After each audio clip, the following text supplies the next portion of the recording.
about 4 days after my father went home to be with the Lord, I emceed or hosted a concert, Genesis Youth Explosion. They have a youth explosion every year. My daughter was singing the youth explosion. My other two girls were doing something in it as well. And that's when I met Kevin Lemons from Kevin Lemons and Higher Calling, who earlier this year, a month or so ago, passed away. right at the turn of the new year. That's when I was able to meet him, and we got to know each other just a little bit, and not really well. Wouldn't say that we were best friends. We never talked on the phone or anything like that. But after that, every time he came back to Sacramento, we were able to connect at Genesis Church for the Youth Explosion. And then he came in I believe it was 2021 or 2020 or 2021, end of 2021 for a concert. And he was sure to be sure that I knew that we talked and that we connected, called my name out to be sure and asked me some questions, and we laughed and joked, but weren't close, weren't friends, but we knew who each other were. We knew who each other was. He was a great encouragement to me. When my father passed away, prayed for me, laid hands on me, hugged me up. He was a big, burly guy. Y'all know Kevin Lemons, or if you don't know, you need to know him, a legend in his own right. I was introduced to him first by our musician here at the church, CJ, through a song that he borrowed, that Kevin had borrowed from someone else. My hands are lifted up, my heart is ready to receive a blessing from you. He borrowed that from somebody, and CJ heard it and sent it to me and things like that. And I know people who sing with Kevin Lemons, and so Kevin passed away. He transitioned from this life to his eternal rest. He was received by Jesus on a Friday night, some weeks or months ago now, and received by Jesus on a Friday night. And so I've know him that way. That was my introduction. That's how I know him. And he was received by Jesus. And so someone reaches out to me and says, bro, Kevin Lemons, early on Saturday morning, Kevin Lemons passed away. I said, oh, gosh, oh my gosh, that's a lot. That's a whole lot. That's a lot. Kevin's gone. The only people who know are his family and the choir, and they're going to get the information out. But the only people who know. Passed away on Friday. The only people who know on Saturday morning here in California about 8 o'clock, so they're back east about 11, are his choir and his family. Within an hour, 9 o'clock here, noon there were flyers going crazy here and everywhere. Flyers were up and people were going crazy, and people begin to say things like, why are people posting flyers? The family should know first. Let the family say it. Let the family do it. And all these things that we say and that we have said as African Americans, as church people. Let the family do it. People are disrespectful. People are being rude. How do you know they wanted it out there? People just want to be first. Everybody always want to be first. People can't stand just letting stuff happen. Everybody want to be the first one to say it. Everybody wants to be the first one to know. It's just, people were getting upset. People were saying it, oh my gosh, can't believe it. While some were saying, oh my gosh, can't believe it. Others were mad and angry and upset because somebody made a flyer that fast. And then Larry Reed, who some of you know, he posted a flyer. I'm not Larry Reed. I'm not as famous as Larry Reed. He posted a flyer. Somebody says it would be Larry Reed. It would be Larry Reed. Now, I'm not going to get on Larry Reed because I don't need Larry Reed to get on me. But I'm going to call his name because somebody may say I called his name. And then if his followers follow me, then that means I'm going to be church famous. So I didn't say nothing bad about Larry Reed, but somebody tell him I called his name. He'll know who I am. He'll call my name on his platform. Other people start calling my name too. And so then I can be Larry Reed famous. Even though we do two different things. We both love the Lord. We just have two different extremes of how we share it and do what we do. Love you, Larry Reed. Nevertheless, never met him, don't know. Nevertheless. So Larry Reed comes out and says that someone from here who's a Sacramento famous puts a flyer up, don't know if they did themselves, and people are just so angry. People were so angry and so mad and so frustrated and so bothered. How dare they? The family didn't even have an opportunity to say something, and how dare they? And oh my goodness, this is horrible. Why would they do that? People were going mad. While other people were saying condolences, I'm so sorry, oh my gosh, this is heart-wrenching, things will never be the same. And then you had people start posting pictures and of how connections to him. Now, I don't know if they were showing connections because they wanted people to know they knew him, but connections. Now, I know him through Genesis Church here in Sacramento. Pastor, my big brothers in the ministry, Pastor Ellington and Pastor Turcoy Porter. That's how I got to know Kevin Lemons. We weren't close, we weren't friends, but we knew who each other were, and that's about where it landed, okay? Laughed and smiled, sat. I met his wife. I believe it was his business manager I met as well. Met many of his choir members because they would come here every year. Don't know them, don't really know him, know of him. He knew of me. That's about where it stands. So people were posting pictures and oh my gosh, and reposting the flyer and gone too soon, hurt. And while people were posting gone too soon, I can't believe it. Oh my gosh, this is crazy. Other people were saying you want to be first, and other people, then somebody else would just post on their Facebook post or their Instagram or whatever, just to post, I can't believe it. People responding, can't believe what? They say nothing. Then somebody else, oh my gosh, my heart is so broken. What? Why is your heart broken? They say nothing. And so it's just out there. I mean, Saturday, my social media feed, I won't say social media, maybe yours as well, but because I'm church, my social media feed was going absolutely bananas all day with people upset, with people sad, with people frustrated, with people irritated, with people going in, with people coming out. I mean, bad. I mean, people going bananas, going bad, just crazy. Mainly because some people believe people want to be first, and then other people believe that people just have to have something to say. Other people believe that people just want to be in the know. Somebody else believes that people just want to do things or be a part of things. I mean, it was just crazy. I mean, it was just crazy. It was just crazy. And so I began to think about it, about how mad it was and how just bananas it was, and how so many people had so many things to say. And one of the lingering things that lingered with me was everyone was saying that people want to be the first one to say something and let the family put it out first. Let we don't know who know, we don't know if everybody know first. But then I considered this. This is what I considered. I've been in church my whole life, and I know how we can be as church, and then as black church. One thing I notice is when we think that we are close to people, or when we think that we have a connection with people, all of a sudden certain rules when it comes to death come into play about how information should get out there, who should post, who should say something. The wife hasn't said anything yet. I began to think about that, and then I thought about some months ago as well, a few more months ago as well, when Charles Twitch passed away. As we know, I believe what we know, suicide. TMZ put it out, and as soon as TMZ put it out, everybody that I know who's church and everybody were taking it, finding pictures and posting. So sorry. Every preacher, pastor, I won't say everybody, a lot of them had a word about suicide. But this was interesting. Nobody said, let the wife say something, let the family say something first. All people did was they put the information out there. As soon as TMZ posted it, people took it, put it out there, right? Wife hadn't said anything. Wife hadn't put no flyer up, but nobody got upset and said, people just want to be first. I'm talking about what I'm talking about. Nobody said people just want to be first. Everybody was just posting and feeling what they felt and saying what they said, but nobody was angry and upset about it.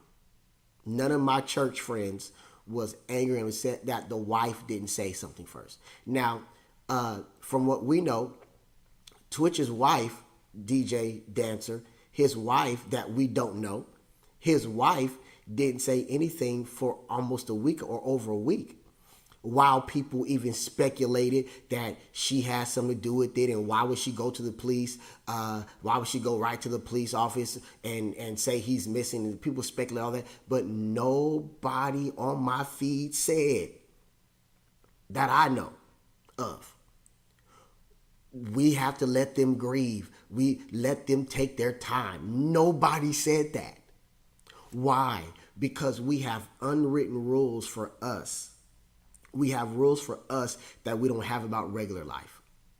We have rules when we feel like it affects us that we don't have in regular life. And so I learned a few lessons from Kevin Lemons' passing, his transition when he was received by Jesus. This is no disrespect to the family or anyone like that. Yes, later on that day, the family put the information out there. They did their own flyer, the choir, higher calling. I know two of the people who are in his choir. They're two of my closest friends. They sing with me, and they sang with Kevin. Whenever I call them, they would sing with me. And they sing with Kevin Lemons as well. And I know them very, very well, have great relationships with both of them, right? So crazy that they didn't say anything, and they put the flyer up, in the family and the choir, higher calling, they put the flyer out there and things like that, and all that kind of stuff. But I learned some things. I learned a few things from Mr. Lemons passing. No disrespect to anyone, but I learned a few things from that. And I want to share what I learned, and I think this might help us a little bit in our desire to be. I'm trying to fix my sweatshirt, so I'm a little retarded. I'm look slow. In our desire to be relevant and tell people how they should do stuff and what they should do. First, let me share with you this. I work in the funeral industry. I work extensively, do a lot of funerals, and work for a funeral home here in Sacramento. And there's something that I think that everyone should know. And this may not bode well with everyone, but this is just what it is. We no longer live in a space where information doesn't get out fast. We no longer live in a space where when something happens, people don't grab it and run with it. Many times people aren't grabbing and running with it to be first. They feel how they feel about it. And if your loved one is a public figure, I'm going to say something that's not going to make you feel comfortable. You may not like me anymore, but hey, you do not have the opportunity to say and to do this thing where we're going to wait and put it out there and everyone should respect how we feel. Your loved one was a public figure or is a public figure.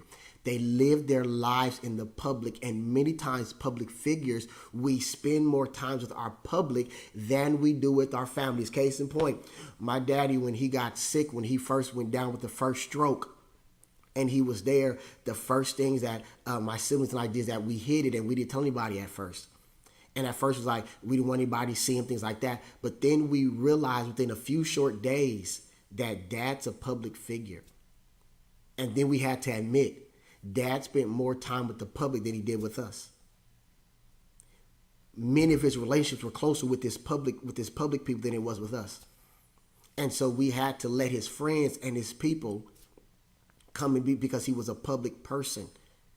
And when you have a public person, people don't mean any disrespect.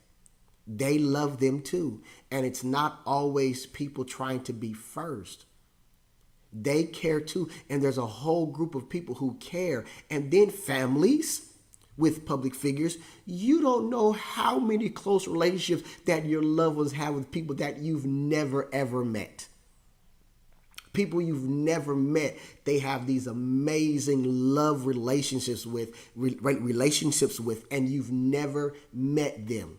You have no idea that they are in close relationship with these people because they're public people and they're always out meeting people, always out talking to people, always out making deals and always out moving around doing things, and you're not there. And so one thing I did learn, and I've known this, and you as a family, you don't have the opportunity to say, we're grieving, we'll wait to put it out. It's important that you get out in front of it, because if you don't, the public will. You can't not tell people. You have to let them know, and once you tell them, they're going to tell someone else. If you want to keep it a secret, then don't tell anyone. But that one person is going to tell someone who they think is not going to tell anyone. And that person is going to tell someone who's not going to tell anyone. And that person is going to tell someone who's not going to tell anyone. And it's going to keep telling people who's not going to tell anyone. And the next thing you know, it's going to be out there. So the best bet is to get in front of it. Our best bet is to get in front of it. Our best bet is to get in front of it, because if you don't, somebody else will. And when you live with public people who have public lives, you have to adjust to that. You can't, if they're public, you have to adjust to their public. You can't hide them and be selfish at their final moments, because the people who were celebrating them and who were paying them, now you're hiding. See, you never paid for the shirts. You didn't buy the CD. You didn't buy the CDs. You didn't pay for it. The public did. The people that you're hiding them from, because that was my brother. And it hurts really bad. But you got to get out in front of it. You have to get out in front of it. And so if they pass away at 9 o'clock on Friday, you need to be making mention of it by 8 o'clock that morning, wherever you are that time the next day. You need to be making a public statement. Specifically, if you already knew something, if they were in the middle of transitioning and you've known this, you should have been preparing your public statement. If not, then you cry at that moment, boo hoo hoo hoo, and then you go out. Why am I saying this way? Because we had to do it ourselves. When my brother was murdered, we had to get out in front of it because he didn't have any life insurance. And so while one side of my family is like, we're just grieving right now, it's too soon, we shouldn't be doing anything, it's too soon. The other side of us had to say, it can't be too soon, because we got to raise some money so we can bury him. And if we wait too long, we're not going to be able to bury him, because we don't have the money. We can't afford to bury him. I think between all of the siblings of my brother, we probably had eight that day. I mean, thank God for today, but then we probably had like $4,000-$5,000 between all 7 of us total. And it was Christmas time. And so we had to be sure that we got out in front of it, to be sure that we were able to be a blessing to my mom, and and send my brother off the way that my mother desired to be sent off. There was no GoFundMe then. Not in 2010. Not to my knowledge. Wasn't nobody GoFunding. Right? People still was like making fun of Facebook, saying, I'm not getting on Facebook in 2010. People still talking about they not doing it. Now everybody's like, oh, I have to do it. Now Facebook is for old people. Right? And so you have to get out, and you have to get out in front of it. The second thing is you're grieving, but other people are grieving too. Yeah, you love them, but other people love them too. You're not the only one. Third thing I learned is that people will use this moment to try to bolster themselves. To try to bolster themselves, and I mean, the pictures of Kevin Lemon and people I've seen have been absolute from like 15 years ago. Oh, we connected, and it was hilarious to me. And my first mind would say, people just trying to be involved, people trying to be in it. But my second mind said, maybe they're not. Maybe this is their connection, and people do genuinely hurt. Maybe it's because I'm an Aquarius.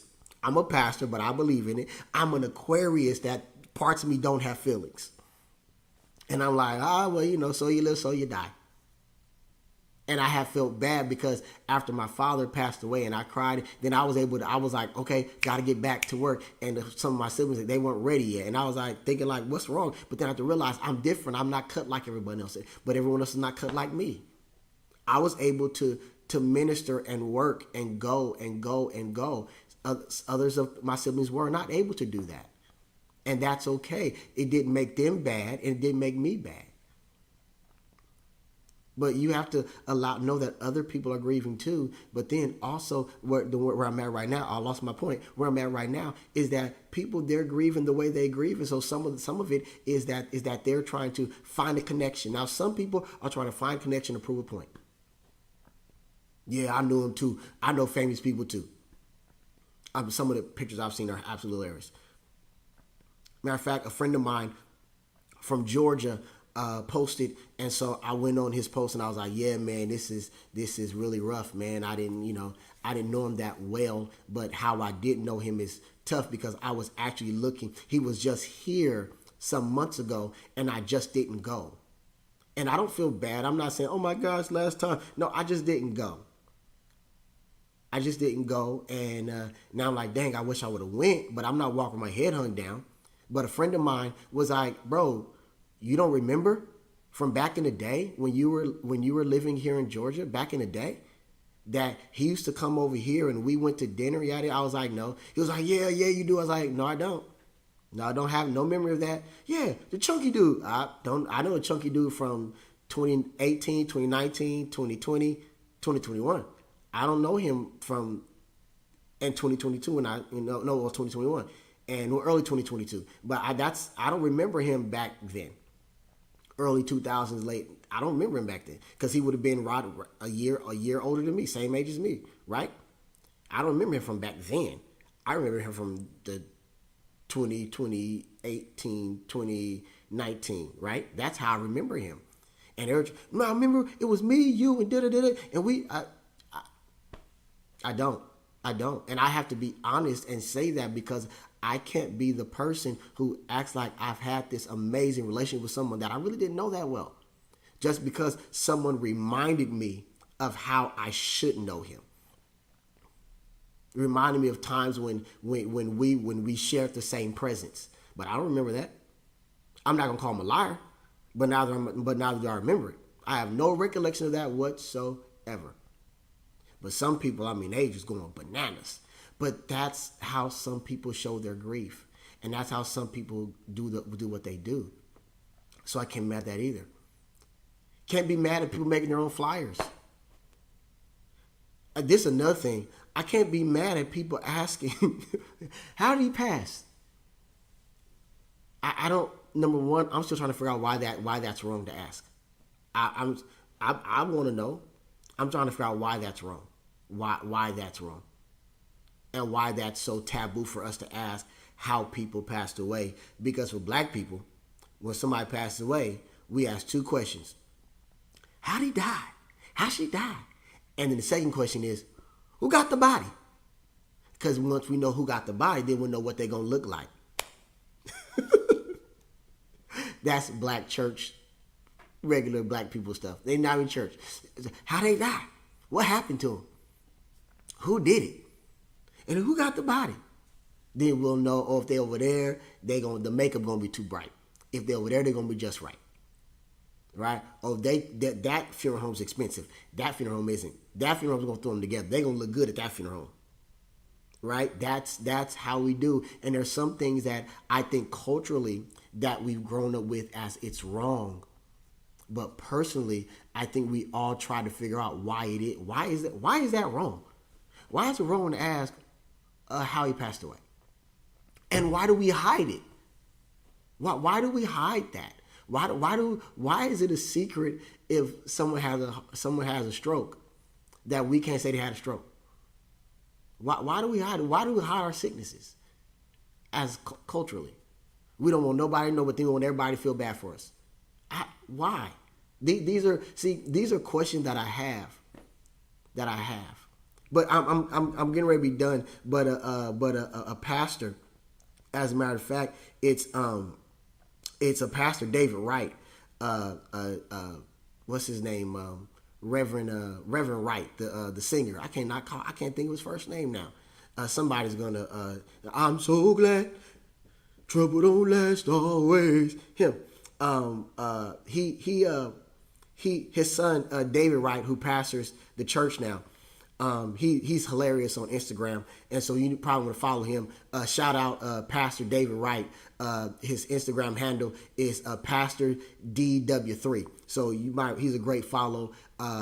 Absolutely hilarious during the Koja convocation. He was killing me. I want to meet him because he's just a fun pastor, kind of like I try to be, just fun, enjoys life. But this is what he posted on his Instagram page, and I think this is going to help. This will help some of us. And this is what he said. He just posted 3 things, and I'll read these for you, and then I'm going to get out of here. He says, number 1, if all the family members keep their mouths closed regarding the loss, telling your closest friend who also has a close friend is not a great idea. So basically, Pastor Wright, David was saying, if you don't want nobody to know, then don't tell nobody. I already said that, but I just think it sounded better coming from him. If you don't want nobody to know, don't tell nobody. If you don't want nobody to know, because everybody got a close friend, they tell a close friend, and they tell another close friend, and that close friend to that close friend, and it just gets out and it leaks. And you can't be mad. We can't be mad that stuff leaks. The second thing he said, the unfortunate, and this is where I hang my hat, the unfortunate death of a huge personality, celebrity, artist, influencer, or public figure literally does not have the privilege of complete confidentiality. You live a public life which fed, paid, and contributed to your status, and this is part of the price you pay for your loved one being known.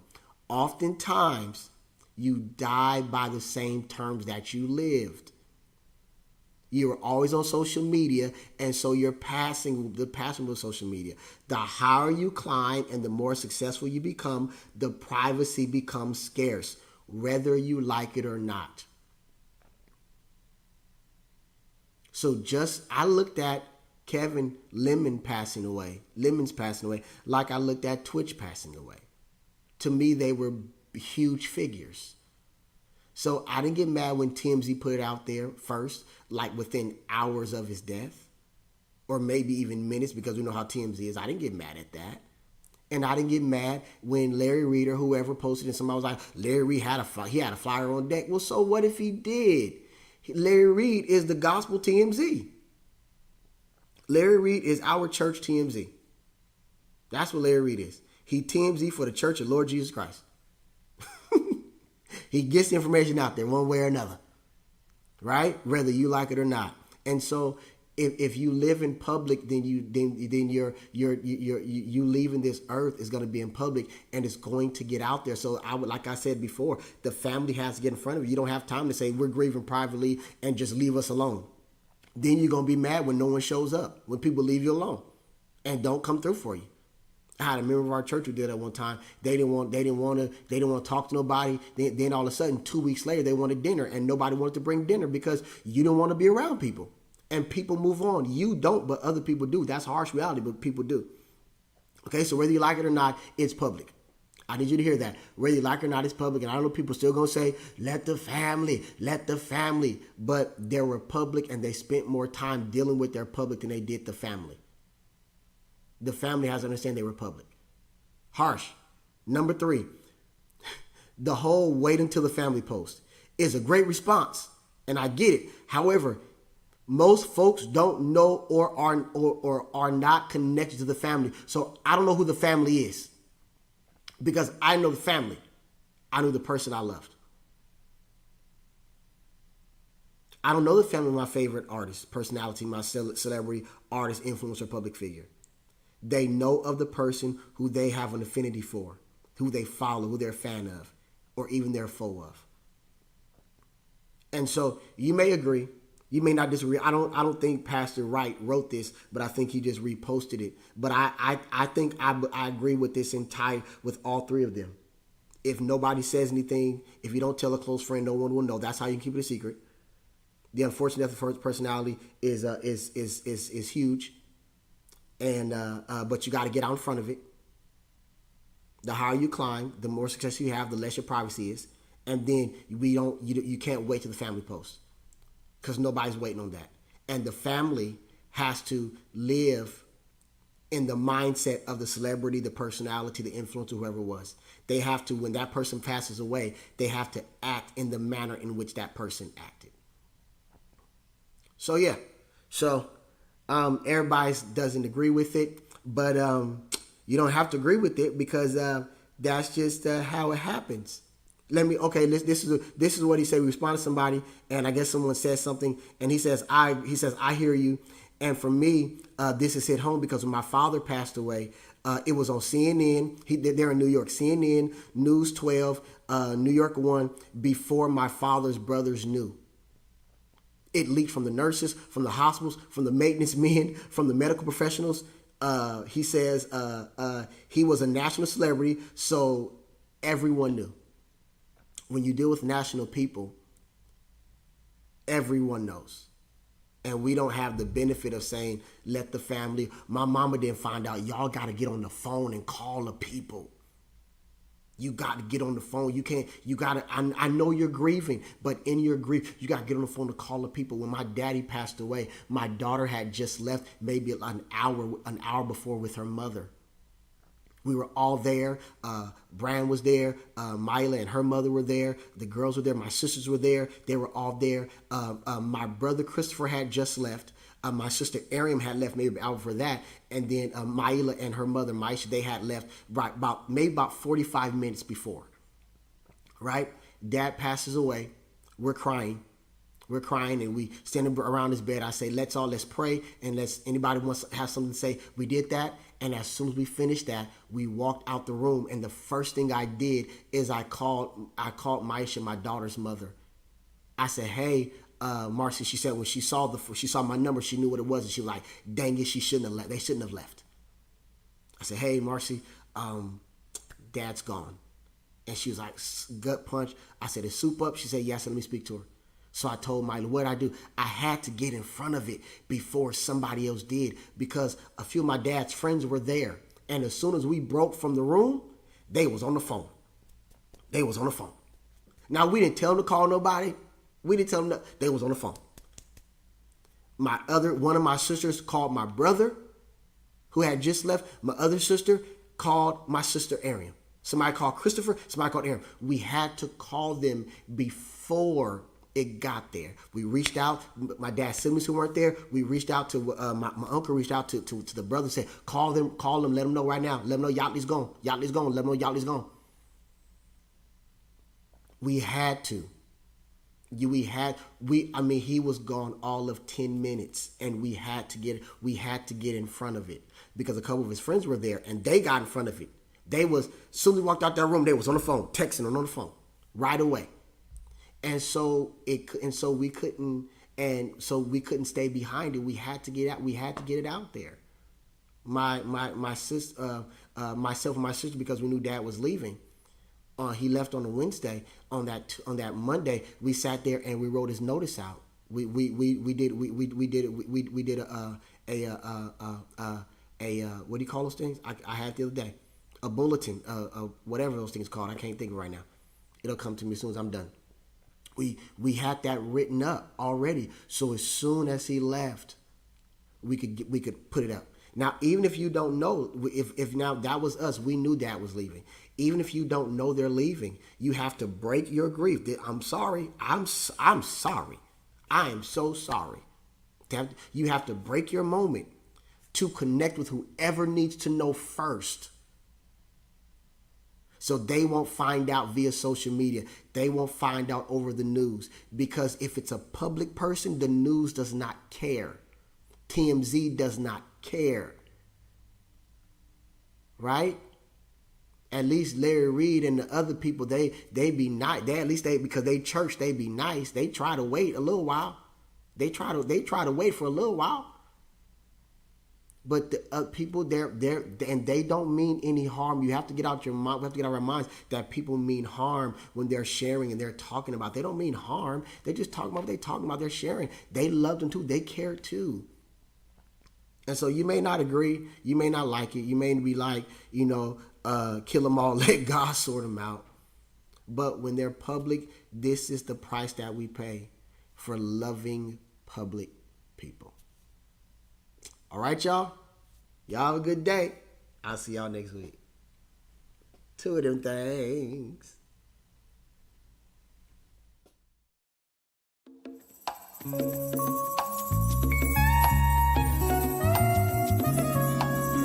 Yardley Griffin, Yardley Talks. If you enjoyed what you saw and you like this content, you like this platform, do me a favor. Go ahead and subscribe to our YouTube, Yardley Griffin TV. Subscribe to our TikTok, Yardley Griffin TV. Follow our Facebook, Yardley Griffin. You can even send the Cash App, Yardley Griffin. Let's get this thing in. Let's subscribe. Let's build. Let's create more content together so we can help bless. We can help people. We can bless people. We can change lives. And we can do this thing. Yardley Talks. As always, I gotta go. Peace.